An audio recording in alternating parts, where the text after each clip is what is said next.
কিন্তু কলকাতায় এত অঝোর ঝড়ে বিদ্যুৎ বৃষ্টি সহ ঝড়ের তাণ্ডব চলছিল যে আমরা 1 ঘন্টা আগেই বেরিয়ে পড়তে বাধ্য হয়েছি। এই 2-3টে দিন ওয়েদার এমন থাকবে, হয়তো পরেরটা আগে গিয়ে পৌঁছলাম, আগেরটা পরে গিয়ে পৌঁছলাম, এরকমও হতে পারে। কিন্তু কিছু করার নেই। এক সময় মনে হয়েছিল হয়তো এসে পৌঁছতে পারবো না, কিন্তু এসে যদি পৌঁছতে না পারতাম তাহলে আরও খারাপ লাগতো নিজেকে। সেই জন্য 1 ঘন্টা আগে হলেও আমি আসতে পেরেছি, এটা আমার কাছে বড় কথা।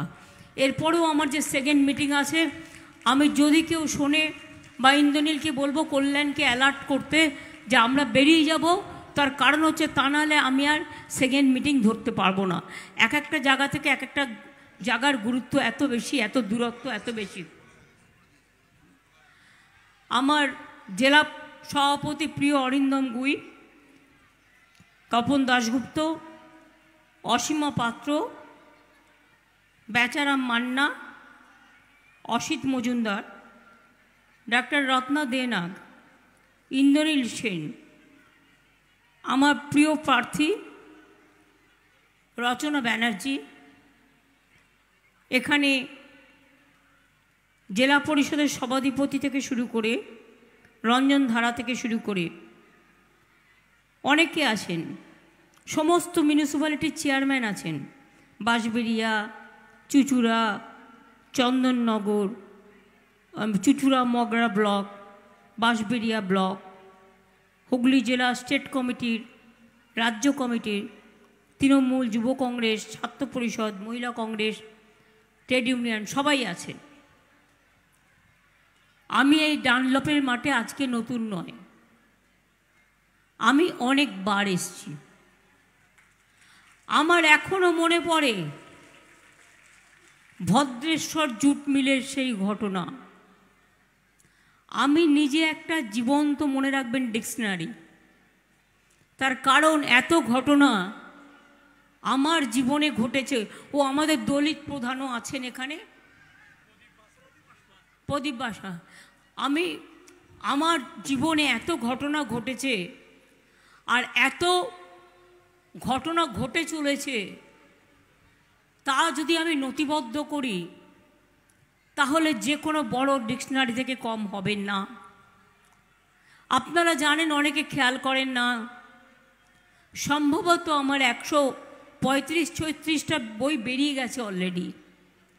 বিভিন্ন ঘটনা বিভিন্ন জায়গায় কিছু কিছু নিশ্চয়ই লিপিবদ্ধ করা আছে। আমার মনে আছে ভদ্রেশ্বরে যখন ভিখারি পাসোয়ান, আজও পর্যন্ত তার বডি পাওয়া যায়নি, মিসিংও বলতে পারেন, খুনও বলতে পারেন। সেই সময় আমি যুব রাজনীতি করতাম। আমি পাড়াটার নাম ছিল তেলিনীপাড়া। আমি তেলিনীপাড়ায় চলে এসেছিলাম এবং 72 ঘন্টা ধরে তাদের পরিবারের সাথে আমি অনশন করেছিলাম ভিখারি পাসোয়ানের মুক্তির দাবিতে, তাকে খুঁজে পাওয়ার দাবিতে। তারপরেও মনে রাখবেন, আমরা কিন্তু ঘটনা ভুলে যাইনি। আমি ওদের পরিবারের 3 জনকে আমি চাকরি করে দিয়েছি। এখনও ওর মা, ভিখারি পাসোয়ানের মা, বছর 2 আগেও আমার সাথে দেখা হয়েছে এবং তাদের পরিবার পরিজনকে আমার দিক থেকে, যেহেতু আমি কোনো আন্দোলন করলে সেই আন্দোলনে যদি কারো কোনো গুরুত্ব থাকে তাদের সবসময় সাহায্য করার চেষ্টা করি। কাজে আমার কাছে নতুন নয়। আমি জানি ডানলপ কোম্পানি এই জায়গাটা নানা রকম খেলা খেলে। ওদের খেলা নাম করে বললে আমার লজ্জা লাগে, ওদের নাম আমি করতে চাই না। দিল্লিতে বড় বড় বাড়ি বিজেপি নেতাদের দিয়ে রেখে দিয়েছে এবং 2016 সালে আমরা বিধানসভায় বিল পাশ করি যে ডানলপ আর যেসব কোম্পানি আমরা রাজ্য সরকার অধিগ্রহণ করতে চাই, আমরা নিয়ে চালাতে চাই, আমাদের পারমিশন দেওয়া হোক। সেন্ট্রাল গভর্নমেন্ট আজ পর্যন্ত কোনো পারমিশন দেয়নি। তার কারণ দুবার বিল পাস করে পাঠানো হয়েছে। কেন দেয়নি? কারণ সে যে বিজেপির লোক, সে যে ভাজপা ওয়াশিং মেশিনের লোক, গরিব লোকেদের দিকে দেখাবার দরকার নেই তো। তা সত্ত্বেও মনে রাখবেন 2016 সাল থেকে এখানকার মাস্টার রোল অনুযায়ী আমরা ডানলপ এবং যেসব কোম্পানি সব কর্মচারীদের সরকার থেকে 10,000 টাকা করে আমরা এক্স গ্রাসিয়া দিয়ে যাচ্ছি।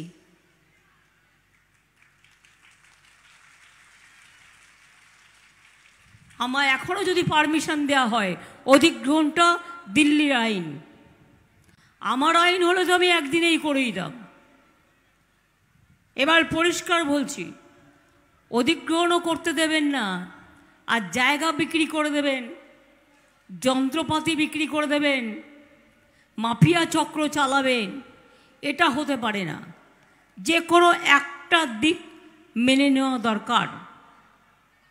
এখনও বিজেপিকে আমি চ্যালেঞ্জ করছি, হুগলিতে মিটিংয়ে আসবার আগে বুকের পাটা থাকলে বলুন, কেন 2016 থেকে ডানলপের আর যেসবের বিলটা আটকে রেখে দিয়েছেন।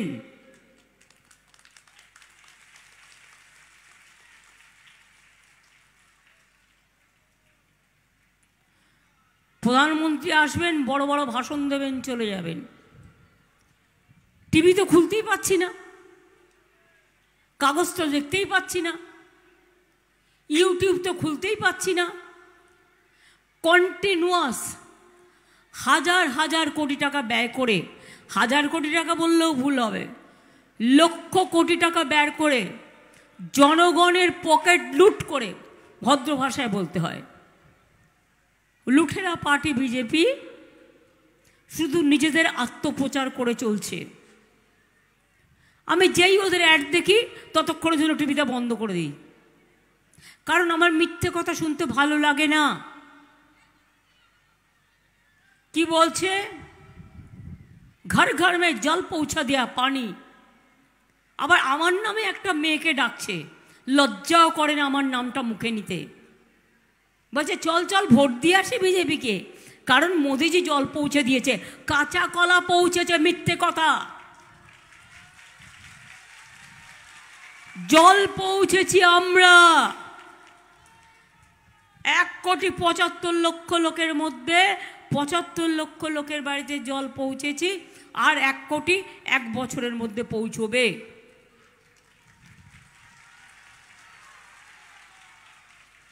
টাকাও দিচ্ছি একটা ভাগ, আমরা জমিও দিচ্ছি আমাদের টাকায়, মেনটেনেন্স খরচাও আমরাই করব।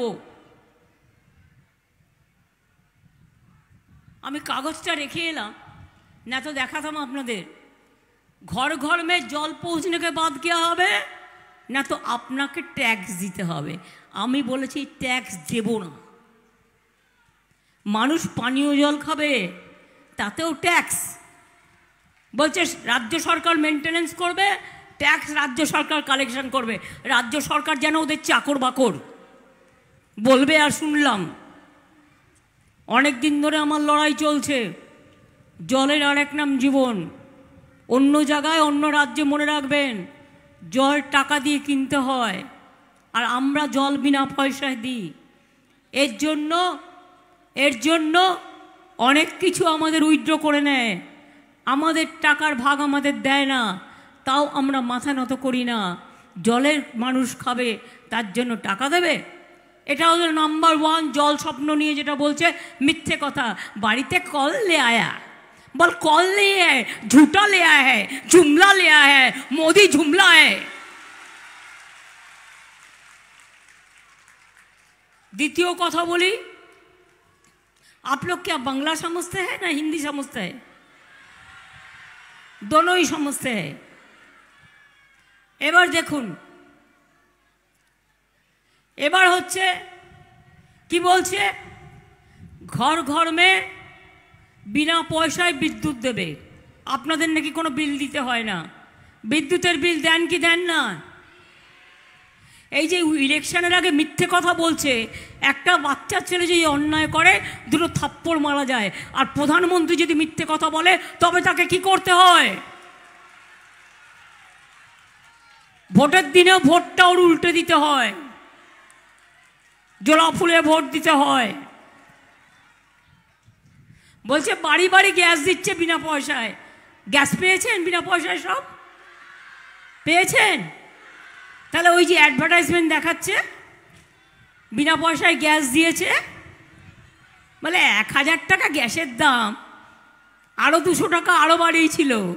ইলেকশন হয়ে গেলে বাই চান্স জিতলে আবার বাড়বে, যদিও এবার ওরা আসছে না, মোদিরা এবার ক্ষমতা আসছে না, নিশ্চিন্তে থাকুন। ওরা গেলে দেশ বাঁচবে। মোদি যাক দেশ থাক, বিজেপি যাক দেশ থাক, বিজেপি যাক মানুষ থাক। এটা হলো মিথ্যে কথা 2। মিথ্যে কথা 3 কি? বলছে আমি তো সবার বাড়ি বাড়ি রেশন পৌঁছে দিচ্ছি। ওরে মিথ্যেবাদী নম্বর 3। গ্যাস বেলুনের থেকেও ভয়ঙ্কর গ্যাস। কিরকম? আমরা 9 কোটি লোককে রেশনে চাল দিই বিনা পয়সায়। আমরা বলেছিলাম দেব, আমরা দিয়ে যাচ্ছি এবং দেব। কি বলল? ঠিক আছে তোমরা 9000 কোটি টাকা দাও, আমরা রাজ্যের ভাগ থেকে 7000 কোটি টাকা দেব, মোট লাগে 16000 কোটি টাকা। এবার 16000 কোটি টাকার মধ্যে মজা শুনবেন। আমরা আমাদের এই গত 2 বছরের, মানে 21 সালে আমাদের নতুন সরকার আসার পর, কোভিডের পর, আমরা এই 2 বছরে 9000, 9000, 18000 কোটি টাকা দিলাম। আর কেন্দ্রের টাকা দেওয়ার কথা ছিল 14000, 12000 কোটি টাকা দিলই না। তার মানে বিনা পয়সায় রেশন আমরা দিচ্ছি, মোদি নয়। মোদি মিথ্যে কথা বলছে।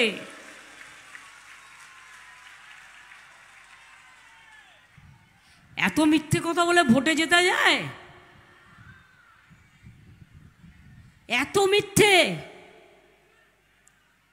আপনারা দেখলেন কিছুদিন সন্দেশখালি নিয়ে নাটক করে বেড়ালো, চক্রান্ত বেরিয়ে গেল। রোজ মোদিবাবু বলতেন চালাকে যাও, লাগাকে যাও, চালাকে যাও। ওরা কি ভাবে আমরা বুঝতেও পারি না, দেখতেও পারি না? আমাদের চোখ নেই, কান নেই, আমাদের সব আছে। কেয়া লাগাকে জায়গা। মনে রাখবেন, একটা মেয়ের কাছে টাকা বড় কথা নয়। আত্মসম্মান যদি মা বোনের বিচে চলে যায়, সে আত্মসম্মান কখনো ফিরে আসে না। এটা তো জঘন্য অপরাধ। যে সে জানে না তাকে দিয়ে কি লিখিয়ে নেওয়া হচ্ছে, যেটা আগেকার দিনে হতো। আজকেও এই একবিংশ শতাব্দী, এই শতাব্দীতে এসেও আমাদের বলতে হবে যে আমাকে লিখিয়ে নিচ্ছে, আমার উপর ধর্ষণ করা হয়েছে। বেচারা জানতোই না, তারা এখন সমস্ত বলছে টিভির কাছে ডেকে ডেকে, যেটা আমরা দেখতে পাচ্ছি। মাননীয় রাজ্যপাল, আমার কি দোষ আপনি বলুন? আমি তো জানিই না ঘটনা পুরো। বলছে দিদিগিরি নেই চলেগা। আমি বলি ও তো সচ হ্যায়, दादागिरी नहीं चलेगा, दीदीगिरी नहीं चलेगा। लेकिन राज्यपाल, पहले आपको तो पदत्याग करना चाहिए। Who are you to torture the women?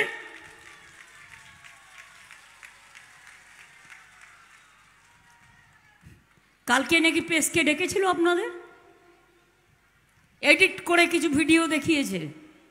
পুরোটা দেখিয়েছে? পুরোটা দেখিয়েছে কি? আমি জিজ্ঞেস করছি প্রেসকে, আপনারা একটু খুলে ভালো করে খুঁজে খুঁজে দেখুন না। আপনারা তো জানেন কোনখানটা এডিট হয়। ভয় পাবেন না,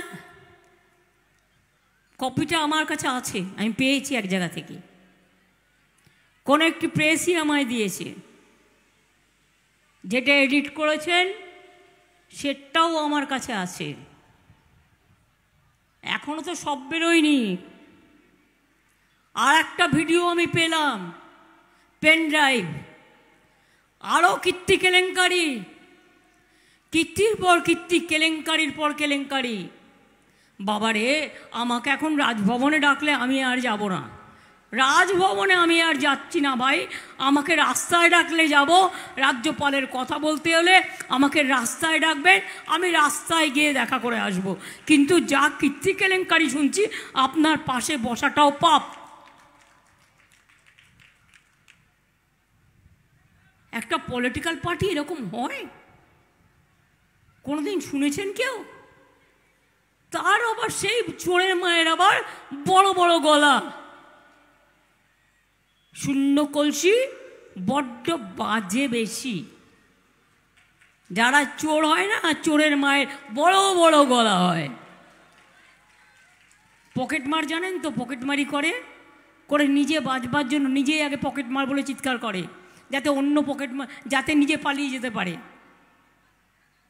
এরা হচ্ছে জনগণের পকেটমার, জনগণের সব টাকা লুট করেছে। 100 দিনের কাজের টাকা দিতে টাকা থাকে না। গরিব লোক আমার বেচারা মাথায় করে করে ইট বয়ে নিয়ে যায় মায়েরা, মজদুররা, তাদের টাকা দেয়নি।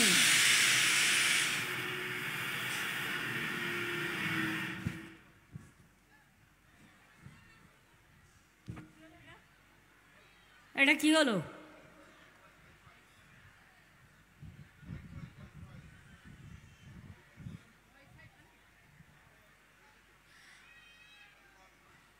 আমি আপনাদের একটা কথা বলি, যে যে কথা বলছিলাম আপনাদের,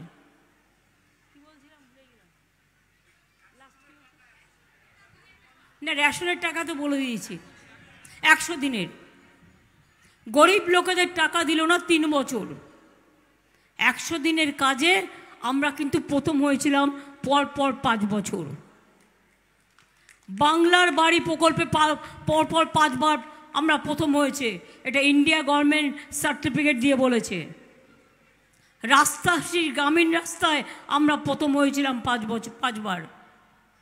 তা সত্ত্বেও আমরা 43 লক্ষ পাকা বাড়ি করে দিয়েছি। আর মোদি অ্যাডভার্টাইজমেন্ট কি দিচ্ছে? পাকা ঘর চাইয়ে, এমন বাড়ি দেখাচ্ছে অ্যাডভার্টাইজমেন্টে যেন কয়েক কোটি টাকা দিয়ে বাড়ি তৈরি করেছে। আরে পাকা বাড়িতে পায় কত? 1,20,000 টাকা পায় গরিব লোকেরা। 2টো কিস্তিতে, আগে 3টে কিস্তি ছিল, আমরা এখন 2টো কিস্তি করে দিয়েছি, 60 লাখ 60 লাখ। শুনুন, আমার এখানে এখনও 43 লক্ষ বাংলায় বাকি আছে। কাঁচা বাড়ি তো গ্রামে গ্রামে সবার, আস্তে আস্তে করব। আগামী ডিসেম্বর মাসে আমরা শুরু করব 11 লক্ষ পাকা বাড়ি আমরা করে দেবো। মোদির ভিক্ষে আমাদের বাংলা চলে না। মিথ্যে পা দিয়ে একখানা, দুর্যোধন দুঃশাসন থেকেও ভয়ঙ্কর, ভয়ঙ্কর। কালকে আমি শুনছিলাম আমাদের কোনো একটা জায়গা থেকে বিজেপির একজন এমপি দাঁড়িয়েছে, ফোন করে আমাদের এক নেতাকে বলেছে, এই আমার হয়ে যদি কাজ না করিস, আজ যদি বসে না যাস, তাহলে ভোটের পরে দেখে নেব। আমি বললাম, কত বড় রংবাজ ভাই! ও রংবাজ কথাটা বলাটাই খারাপ, ঠিক আছে আমি রংবাজ বললাম না। কত বড় ভদ্রলোক ভাই, ভদ্রলোক, যে তৃণমূলকে ভয় দেখাচ্ছে। তৃণমূল একমাত্র পার্টি, আপনাকে যদি ভয় পেত না অনেক আগে গুটিয়ে যেত। তৃণমূল কাউকে ভয় পায় না। 34 বছর লড়াই করে সিপিএমকে যদি ছুঁড়ে ফেলতে পারি, আপনাকেও লড়াই করে ভারতবর্ষ থেকে ছুঁড়ে ফেলে দেবো, এটা মাথায় রাখবেন।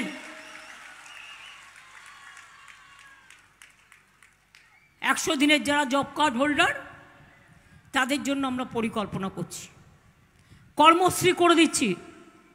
100 দিনের কাজেও 30 দিন পেত বছরে। আমি নিজে রিভিউ করতাম জেলায় জেলায় গিয়ে। আমরা 100 দিনের কাজের জায়গায় কর্মশ্রী করছি। কর্মশ্রীতে 50 দিনের কাজ আপনারা পাবেনই যারা জব কার্ড হোল্ডার। 50-এর জায়গায় 60 যদি কেউ করতে চান তারাও পাবেন। আমরাই আমাদের দিয়ে করাবো। আমরা দিল্লির মুখোপেক্ষী হয়ে বসে থাকবো না। এসব সিদ্ধান্ত আমাদের নেওয়া হয়ে গেছে। আমরা সবাইকে সাহায্য করি। কত বড় সাহস এদের! কদিন আগে কি একটা বলল, ভাজুপা না ভাজুপা, কি বলল? 3 মাস বাদে লক্ষ্মীর ভাণ্ডার তুলে দেবো। আমরা হাতটা দিয়ে দেখো, লক্ষ্মীর ভাণ্ডারটা হাতটা দিয়ে দেখো, তারপরে কি করতে হয়, তারপরে লড়াইটা দেখো। আমি এখনো জিন্দা, আমার সারা শরীর আক্রান্ত, আমি কম মার খাইনি, তা সত্ত্বেও এখনও লড়াই করে যাই। আমাকে ধমকে চমকে কাজ হবে না। আমাকে আপনি আপনার বাড়ির বাসন মেজে দিতে বলুন ভালো করে, আমি করে দিয়ে আসবো। ওটা আমরা সবাই করি, এটা করলে অপমান হয় না। কিন্তু আপনি যদি আমায় চমকে বলেন এটা করতে হবে, না হলে তোমাকে এই করব সেই করব, আমি ঠাসিয়ে দুটো চড় মারতে পারি।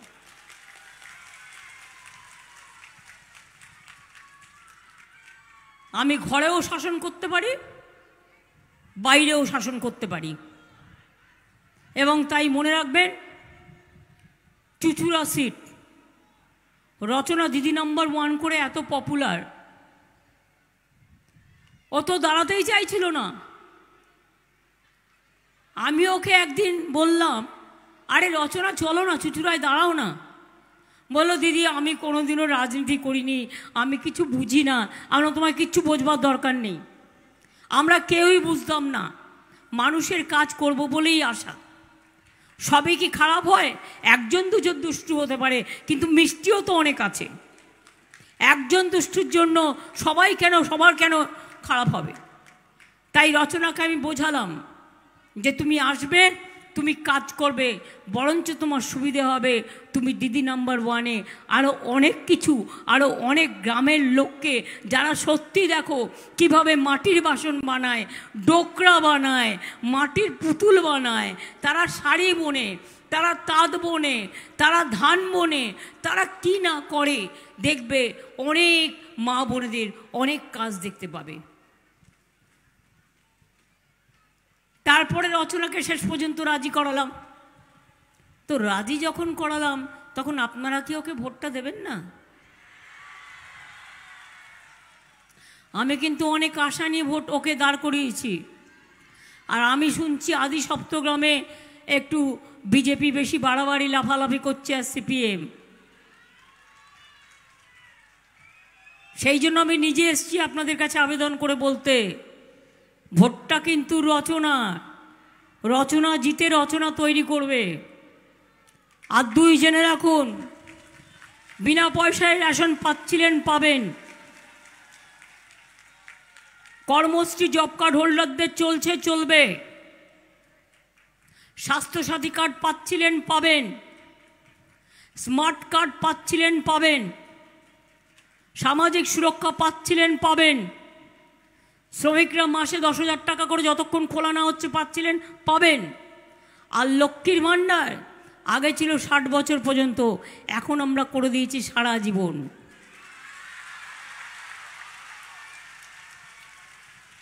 কাজেই ভাই বোন, সব ধর্ম, সব সম্প্রদায়, সবাইকে নিয়েই কিন্তু আমাদের কাজটা করতে হবে। এত বজ্জাতে এই বিজেপি পার্টিটা জীবনে কোনোদিন আমি দেখিনি। 10 তারিখের পরে ইলেকশন হয়েছে, আমার তো নলেজে নেই। হজ যাত্রা আছে এর মধ্যে, যাতে হজে মুসলিমরা চলে যায়, ভোট না দিতে পারে। 2 পরিযায়ী শ্রমিক 28 লক্ষ, আমি তো শুনেছি তাদের অনেক জায়গায় আসতেই দেওয়া হয়নি যাতে ভোট দিতে না পারে। তাতেও জেনে রাখো মোদি বাবু, কিচ্ছু করতে পারবে না। তুমি ভোকাট্টা ভোকাট্টা ভোকাট্টা। একটা করে ফেজ যাবে, তুমি একটু করে ধসবে। 3টে ফেজ গেছে, প্রথম ফেজে এ পেয়েছো, এ মানে এ না, এ মাইনাসে। ফেজ বি গেছে, ওখানেও 0। আর ফেস সি চোখের জল পড়তে শুরু করেছে। ফোর্থ ফেজ আসছে, দেখে নাও লোকে কি বলছে। আরে বাংলা তো বলো, তোমার দিল্লি কি হবে, তোমার পাঞ্জাব কি হবে, তোমার রাজস্থান কি হবে, তোমার মধ্যপ্রদেশ কি হবে, তোমার উত্তরপ্রদেশ কি হবে। সাউথ ইন্ডিয়া তো ছেড়ে দাও, ওখানে তুমি রসগোল্লা পাবে।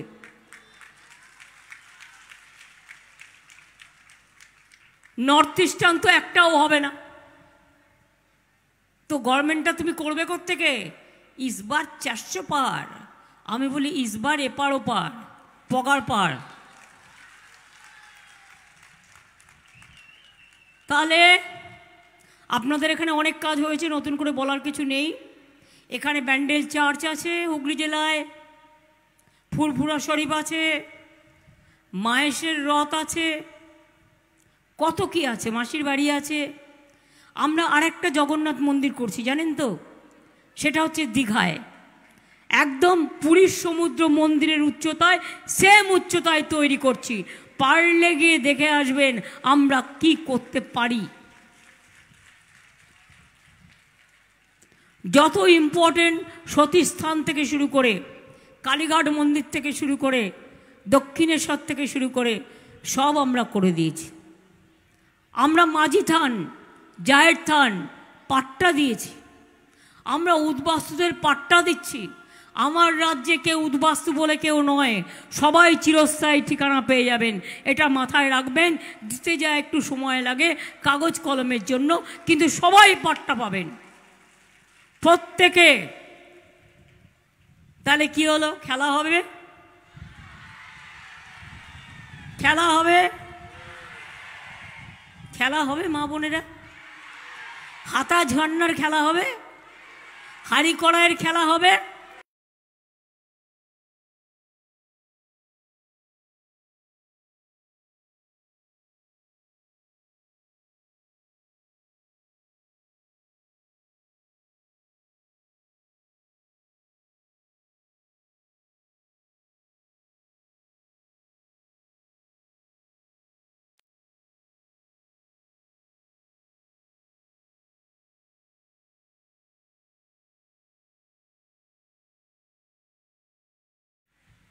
তাও দয়া করে ইন্দ্রনীল আজকের মাইকটা ভালো রেখেছিল। এখন থেকে মাইকটা এইরকমই রাখবে যাতে আমার অসুবিধে না হয়। তোমার টিমকে ডাকো, 3 মিনিট করে দিই নিয়ে আমি এইটুকু বলে সবাইকে বলবো, আপনারা সবাই জানেন এখানে অনেক কাজ হয়েছে, কিন্তু আরও কয়েকটা গুরুত্বপূর্ণ রাস্তা, যেমন সপ্তগ্রাম ত্রিবেণী কালনা কাটোয়া রোড, বর্ধমান আরামবাগ রাস্তা, কোতলপুর আরামবাগ রাস্তা, আরামবাগ গোঘাট রামজীবনপুর রাস্তা, মগরা পোলবা রাস্তা, বৈদ্যবাটি তারকেশ্বর চাপডাঙ্গা রাস্তা, রাজ্য সড়ক জিটি রোড, চাপাডাঙ্গা পরশুরা আরামবাগ রাস্তা, ডানকুনি আরামবাগ সব হাতে নেওয়া হয়েছে। এছাড়াও একটা প্যারালাল রাস্তা হচ্ছে, বেচারা রাখ